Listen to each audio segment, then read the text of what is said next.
কৃষ্ণনগরের ঐতিহ্যবাহী মন্দির বুড়িমা মন্দিরের অলংকার তছরূপ ও প্রভাব খাটিয়ে তোলাবাজি এবং হুমকির অভিযোগে গ্রেপ্তার প্রাক্তন কাউন্সিলর গৌতম ঘোষ। মূলত তার বিরুদ্ধে রাজু রক্ষিত নামে এক ব্যক্তি অভিযোগ দায়ের করেন।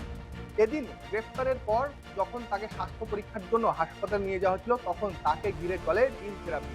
মূলত তার বিরুদ্ধে অভিযোগ যে দীর্ঘদিন ধরে রাজনৈতিক প্রভাব খাটিয়ে একদিকে যেমন তিনি তোলাবাজি করছিলেন, বিভিন্ন মানুষকে বিভিন্ন প্রলোভন দেখিয়ে আর্থিক তোলাবাজি করছিলেন, তার পাশাপাশি এই যে বুড়িমা মন্দির, সেই মন্দিরের দায়িত্বে থাকাকালীন দায়িত্বে রয়েছেন তিনি, সেই প্রভাব খাটিয়েও একাধিক অলংকার তছরূপের অভিযোগ রয়েছে তার বিরুদ্ধে। এই রাজু রক্ষিতের অভিযোগের ভিত্তিতে এদিন তাকে গ্রেপ্তার করে কৃষ্ণনগর কোতোয়ালি থানার পুলিশ।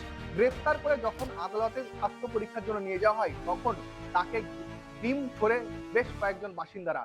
মূলত তার বিরুদ্ধে দীর্ঘদিন ধরে এই রাজনৈতিক প্রভাব খাটিয়ে যে অভিযোগ রয়েছে, সেই অভিযোগ সম্পূর্ণভাবে অস্বীকার করেছেন এই গৌতম ঘোষ।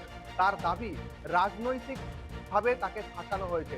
তবে এই অলংকার তছরূপ, অর্থাৎ এই যে কৃষ্ণনগর ঐতিহ্যবাহী বুড়িমা মন্দিরের অলংকার তছরূপের অভিযোগ এই প্রথম নয়, এর আগেও একাধিকবারের উঠেছে। ঘটনায় তাকে গ্রেপ্তারের পর পুলিশ তদন্ত শুরু করেছে। এই ঘটনায় তদন্ত চলছে। আগামী দিনে কোন দিকে এই তদন্ত যায়, এই ঘটনার সাথে আরো কেউ জড়িত রয়েছে কিনা, সেটাই এখন দেখার। নদিয়া থেকে সন্তু সাহা, কলকাতা।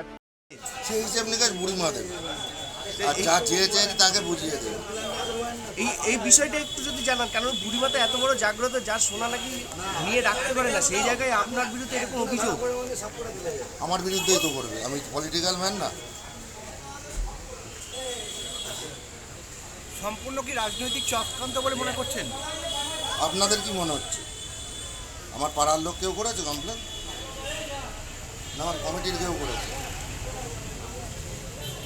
আজ কমপ্লেন করে সারা রাজ্যের জায়গা নিয়ে নিয়েছে।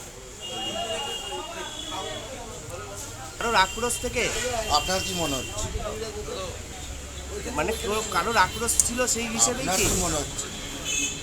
নাহলে এই ধরনের আপনার নামে এত বড় একটা ব্লেম দিচ্ছে আপনাকে। এর আগেও তো উজ্জ্বল বিশ্বাসের বাড়িতে তিরপল চুরি করেছিলাম, সেটা কি কারণে দিয়েছিল? সামডা হলে তাদের এরকম হয়।